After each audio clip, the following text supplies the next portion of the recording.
দেশের বাড়ি থেকে অনেক সবজি নিয়ে আসছে। তো ঢাকা শহরে তো সবসময় কিনেই খাওয়া হয়। তো আমার দেশ থেকে, আমার মামা দেশ থেকে অনেক কিছু নিয়ে আসছে। ঢাকা শহরে 12 মাস তো আমরা সবজি কিনে খাই, কিন্তু দেশের বাড়িতে এত সস্তা।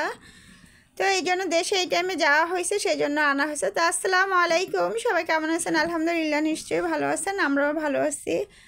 তো আমাদের জন্য এখানে অনেকগুলো বেগুন নিয়ে আসছে, টমেটো নিয়ে আসছে, তারপরে কালো বেগুন। বেগুনটা যদিও আমাদের বাসা খাওয়া হয় না, তারপরে দেশের বেগুন এত সফট যে সিদ্ধ করলো খেতে খুবই মজা।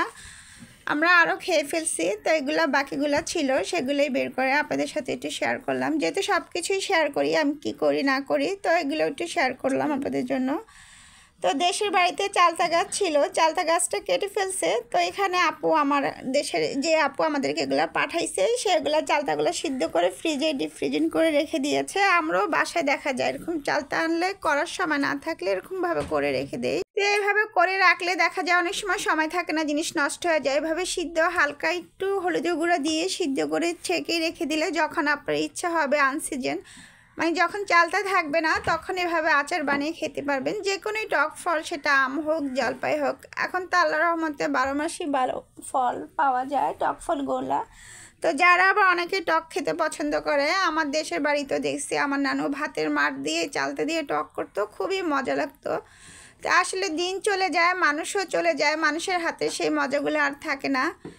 তো পুরোনো দিনের হাতের মানুষের রান্নাবান্না, আগের দিনে নানু দাদুদের রান্নাবান্নাই অন্যরকম ছিল। এখন আমরা যতই মজা করে রান্না করি না কেন, তাদের মতন করে চেষ্টা করলেও তাদের মতন আর হয় না। অনেকে বলে যে মানুষের হাতের একটা যশ থাকে, তা আগের দিনে মুরব্বীদের হাতের রান্নারই আলাদা একটা যশ থাকতো। ওনারা যেটাই রান্না করে, আর দেশের বাড়িতে দেখা যায় মাটির চুলা যেটাই রান্না করে সেটাই অন্যরকম লাগে। মশলাপাতি সব কিছুই কম দেওয়া হয়, তারপরেও মজা লাগে।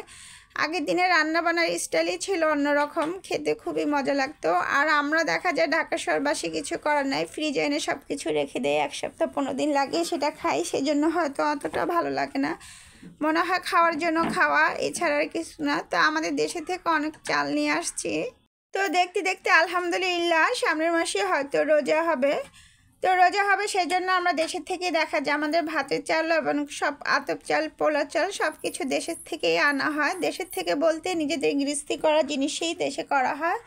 তো এই জন্য আমাদের চালগুলো আর কিনে খেতে হয় না। তো এখানে নিয়ে সেগুলো সব ঠিক করে রাখতেছি। আর আমার পাশে আমার মামি, আমার আন্টির কাছেই থাকে। তো দেশে জিনিস যেহেতু সবারই তো হক আছে খাওয়ার, তাদেরকেও অল্প অল্প করে দিচ্ছি মেপে।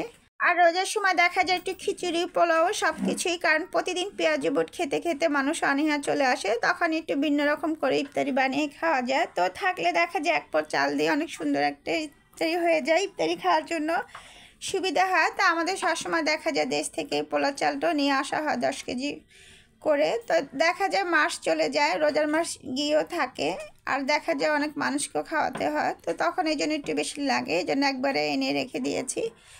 তো আমার এগুলো সব কিছু ঠিকঠাক করে গুছিয়ে রাখতে তো হবে, আনলে তো আনা হয়। তো আজকে আমার ভিডিওটা এ পর্যন্তই। আমার বোন এখানে ওর ভাইয়ের সাথে খেলাধুলা করতেছে, যেহেতু এখন বিকাল হয়ে গেছে, আর কিছু শেয়ার করলাম না। তো আজকে এই পর্যন্তই। সবাই ভালো থাকবেন, সুস্থ থাকবেন। আবার নতুন কোনো ভিডিও নিয়ে ইনশাআল্লাহ আপনাদের সাথে হাজির হবো। আল্লাহ হাফেজ। এই পর্যন্তই, সবাই ভালো থাকবেন।